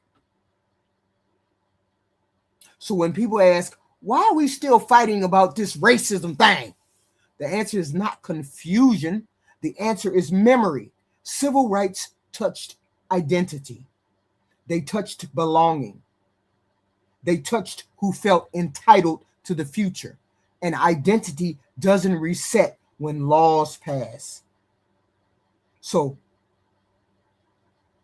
we're going to go back to something real simple. And then I'm going to turn my boy on because he got something to say. This country has never struggled with the idea of freedom. We celebrate it constantly, always. What we struggle with is sharing it. Every major expansion of rights in American history was met with resistance. We can't let them LGBTQIA, them alphabet soup people do nothing. We can't let those men in female sports. They don't even know what a girl is. Every major expansion of rights in American history was met with resistance. Not because people hated the liberty, but because liberty reorders relationships, gives you a different hierarchy. It changes expectations. It forces people to compete when they once just coasted along. Okay? Civil rights did not fail. They worked. And that is precisely why they are still being contested. Sure I am Pablo Patriot. You that goofy motherfucker that was in the chat the last time. You shut your ass up. Because you know what?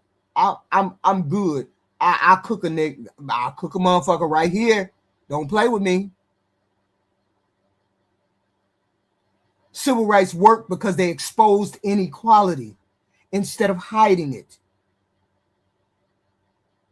They worked because they challenged assumptions about who belongs where. Civil rights gave me the right to be in the room with the white people. Before the civil rights, they said I didn't have the right to be in the room. And when people say, I have to break it down for people to understand what civil rights did. People don't understand what civil rights allowed me to be in the room with the smartest, the brightest, the whitest, and then allowed me to pull my book out and show them how smart I am. That's the point of the Civil Rights Act. That's why the Civil Rights Act is so important to stay in place. It allows people who were not allowed in the room before to get into the room and compete. The backlash we see today is not proof that civil rights went too far. It's proof that they reached deep enough to matter. When people say the Civil Rights Act was a mistake, what they're really saying is that the enforcement of the civil rights is uncomfortable. I don't want to have to serve her at my bar if I don't want to. I don't want to have to hire Bum Keisha if I don't want to. I just want to be able to tell Bum Keisha, but it's because you black, I ain't gonna hire you. I want to be able to tell Bum Keisha that I ain't hiring her because she black. I want to be able to tell her that. Why y'all mad that I can't tell her that? When people say the Civil Rights Act was a mistake, just like Charlie Kirk, the piece of shit, said, what they're really saying is enforcement was uncomfortable, is uncomfortable. When people say DEI is discrimination, what they really saying is that competition, when they got to compete with black folks, it's unfamiliar to compete with black folks. When people say reverse racism, what they really expressing is fear of losing status that they never had to name before. And a lot of y'all need to go home and sit in a dark room and quietly think for yourselves. Do you sit there every day and you don't worry about whether you walk into a room and you compete, or do you think you can walk into the room and you can compete even when it's a room full of black people? Do you think it's a privilege to walk in there? And it's not a matter of feeling, it's a matter of just being.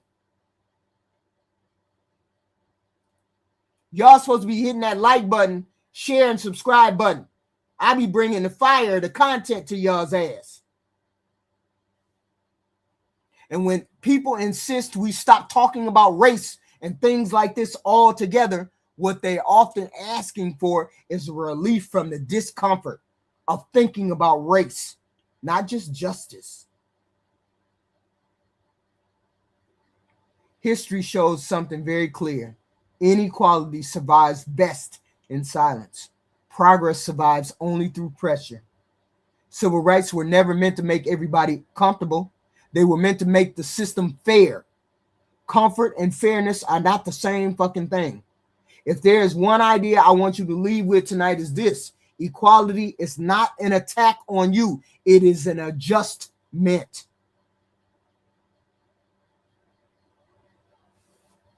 Okay. See, I got to get you up out of here, Tammy, because you be saying the bullshit on the slide. But see, you ain't on the slide no more. And I feel like cooking somebody. So I don't know who you are, but you need to get up out of my chat because I'm not being gracious to you anymore. Okay?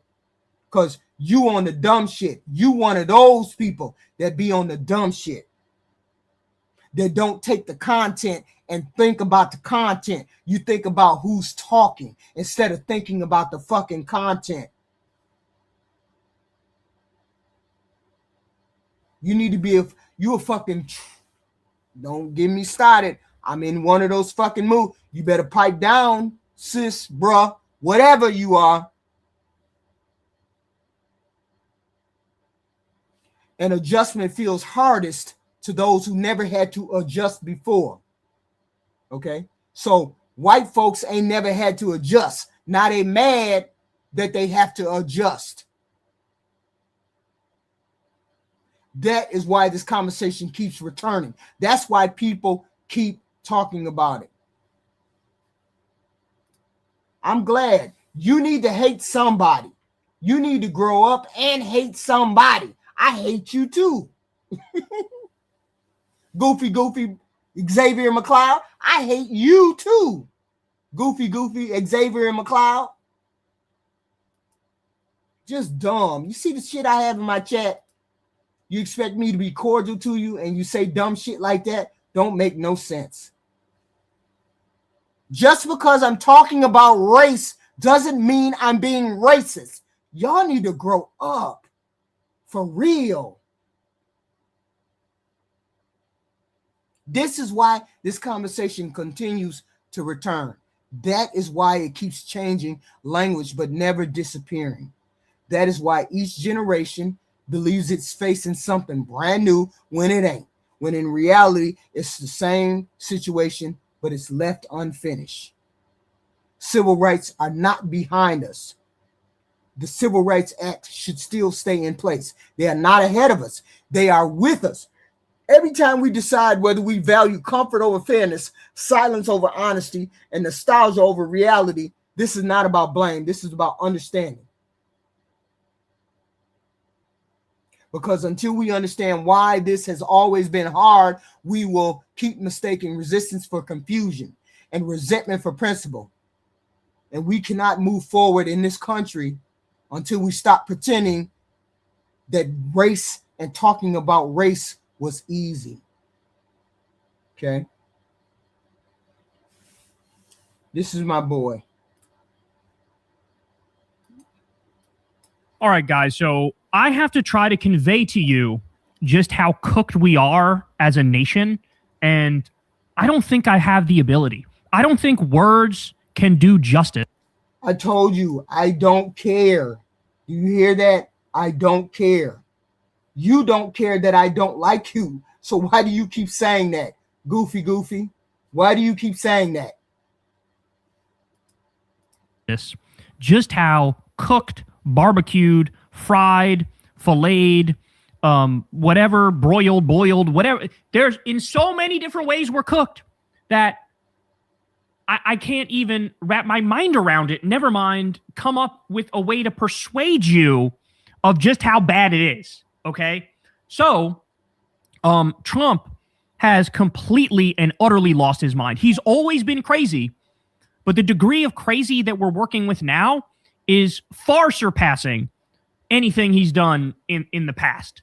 I mean, it is just off the charts how mental he is at this moment. So first, let me show you exactly what's happening around Greenland. Take a look at this.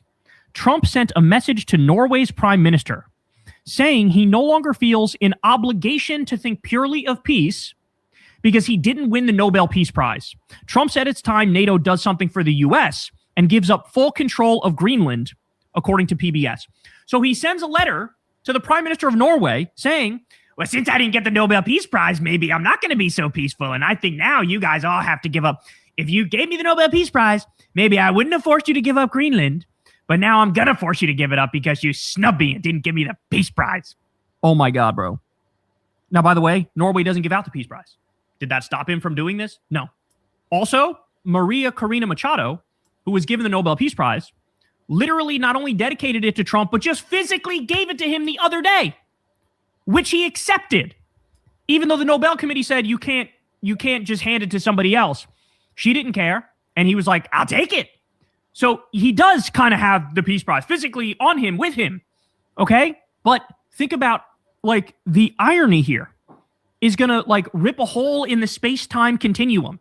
I'm so peaceful. I'm the most peaceful, but now I'm going to steal Greenland because you hurt my feelings. Yeah, but I think the president is like, I think the president is 2 cards shy from a full deck. That's what I honestly believe. I believe that age and the fact that he's such a shitty human being has caught up with him, and he don't know how to put a filter on. He doesn't know how to talk to regular, ordinary people. Donald Trump is cooked. He's cooked like a motherfucker if he invades Greenland. There's senators right now that say we gonna roast that ass if he go invades Greenland. So he's on that same track of talking about invading Greenland. They are going to roast him, all of them, in the Senate and the House. This will be an impeachable offense if he does it. That would like be the absolute definition of a psychotic, sociopathic, bloodthirsty warmonger. You literally just kidnapped a sovereign leader of a foreign nation. You just did it. And you said, we're doing it to steal their natural resources and their oil and their minerals and their precious metals. That's what we're doing. And he's like, why don't you give me the Peace Prize? What? So we've now hit the point where Trump has gone beyond comic book villain status. Like, if somebody wrote a fictional character that did exactly this, people would say, that's too absurd, that's too preposterous. Nobody's that goofy and silly with their evil. Like, you gotta reel it in a little bit and make it more realistic. It's so insane it's not even realistic, and he's actually doing it. He's worse than a cartoon villain. Jesus Christ. Homie is really creating the Fourth Reich right in front of our eyes, man. He really is. Then we get to this. Breaking, President Trump announces a 10% tariff on Denmark, Norway, Sweden, France, Germany, the UK, Netherlands, and Finland beginning February 1st. The tariff will be increased to 25% beginning on June 1st. Tariffs will remain in effect until the U.S. reaches a deal to buy Greenland. It's time for Denmark to give back, Trump says. Bro, you're tariffing like all of our top allies.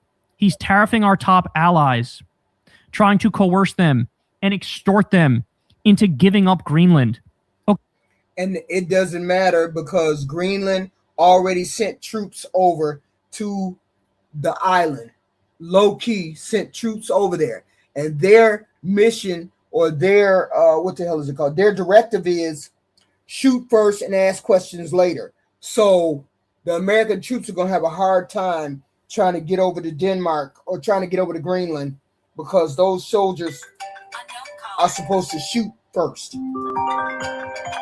Hold on. Okay, do you not understand the long-term consequences of this, y'all? I don't think you get it. I really don't think you get it.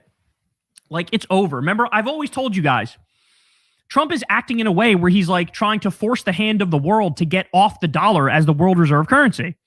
And he's only speeding that up. Now, like, nobody wants the dollar to be the world reserve currency because we are the fucking bully. We're the big bad bully in the world. We're the one that doesn't respect sovereignty and rights and independence. And the world's going to go, why do we work with you? China, at least, is not psychotic, and they're good to their word. And that's exactly what's happening. Okay, so we do this, which is just like, it's that meme of the U.S., a drawing of the U.S. and stabbing itself repeatedly with a knife. And it's the other countries looking at the U.S. like, what the fuck? That's exactly what's happening here. Here's Stephen Miller, one of the shadow presidents. And he comes out and he said the following. You literally can't make this up. Denmark is a tiny country with a tiny economy and a tiny military. They cannot defend Greenland. They cannot control the territory of Greenland. Under every understanding of law that has existed about territorial control for 500 years, to control a territory, you have to be able to defend a territory. A politician in Denmark came out and said Stephen Miller has the psychology of a rapist. That's wild. And the Republicans in the Senate said this man should not be on TV talking for America because he sounds unhinged.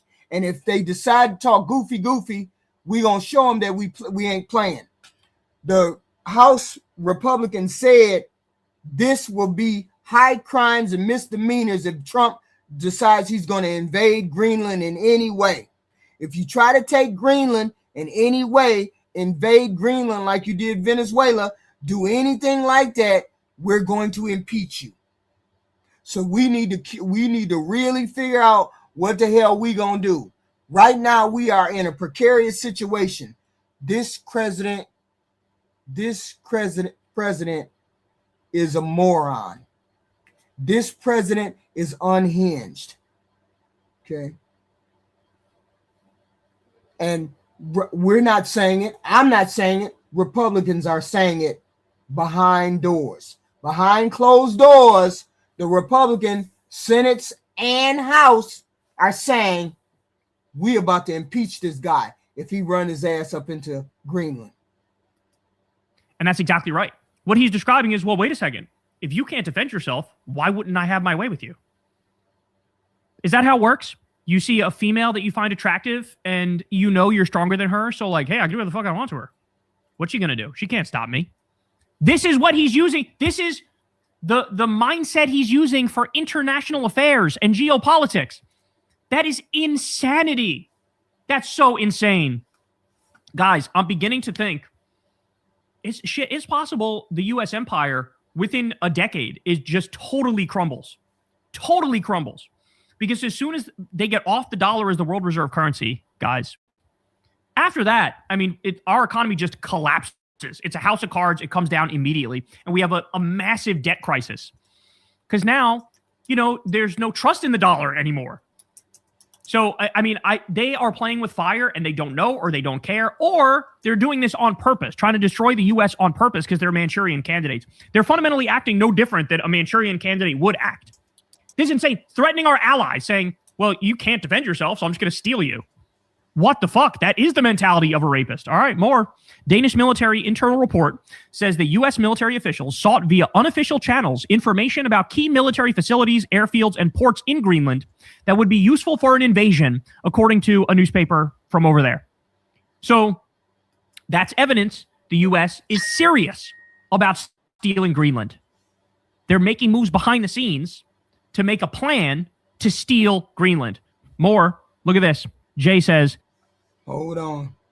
Because I got to pop out and show folks. I always got to, why do I sit here and I give y'all the business that I find, and then you goofies tell me I be lying in the chat. Right here, goofy who asked me what Republican said what.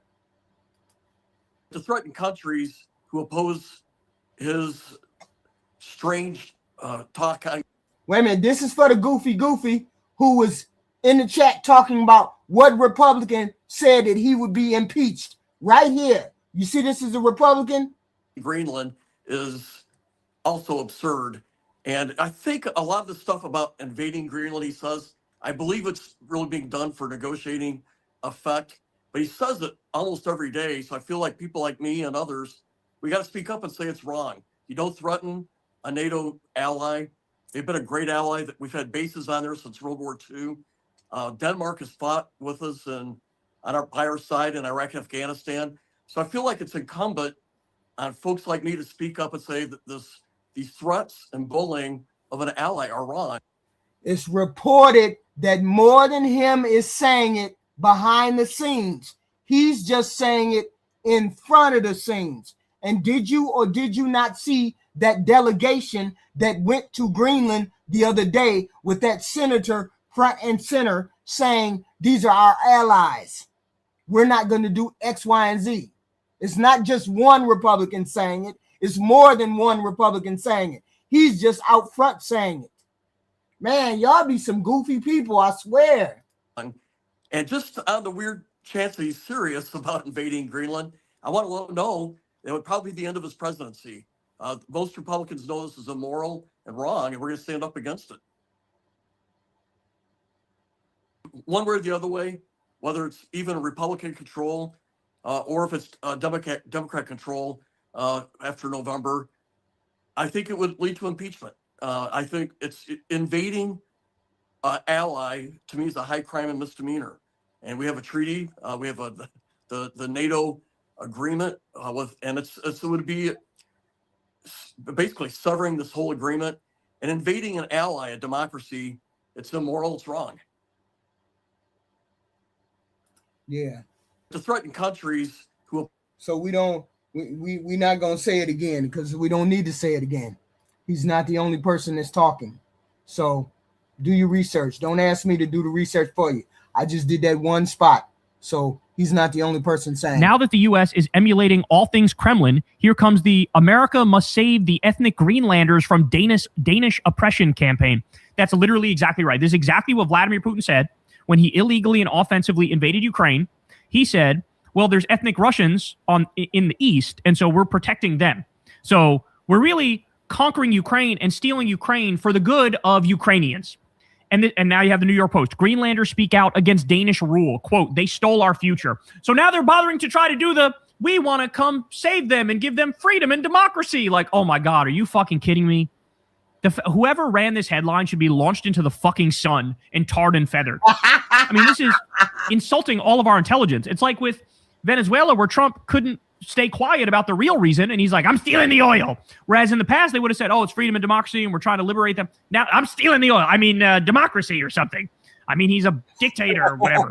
Like, now we're doing this with Greenland? Yeah. And as you can see, the community note here says, recent polls, early 2025, show a majority of Greenlanders favor independence, with figures around 56 to 67% supporting it.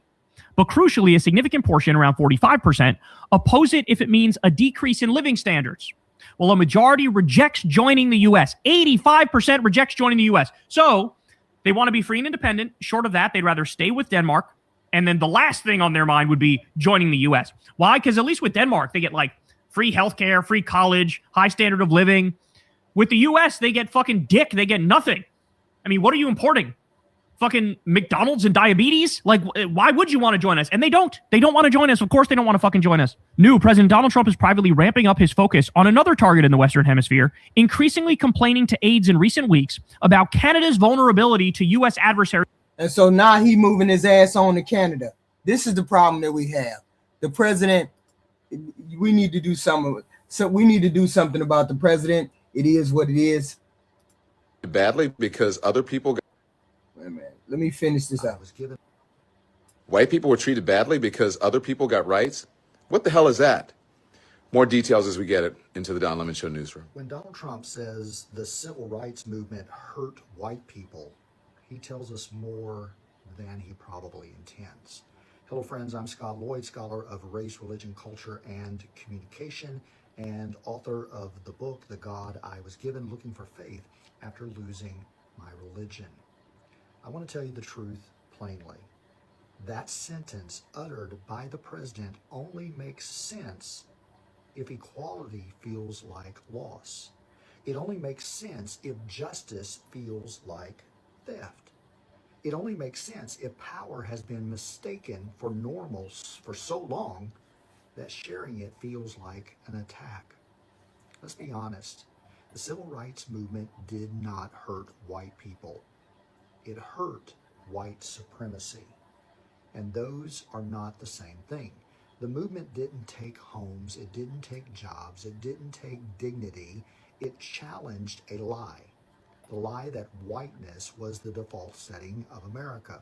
The lie that some people were entitled to safety, opportunity, and grace, while others were expected to earn it twice over. When you've been standing on someone else's neck for centuries, the moment you're asked to step off feels like falling. But that isn't injury. That's adjustment. White people did not lose rights in the 1960s.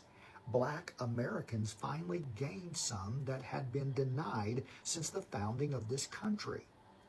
That's not subtraction. That's overdue math. And here's the part that nobody wants to say out loud. If the civil rights movement hurt you, what you're really grieving is the loss of unchallenged dominance. You're mourning a past where the rules bent in your favor and no one named it. But history has a way of knocking eventually. And the truth is, it doesn't care about your nostalgia.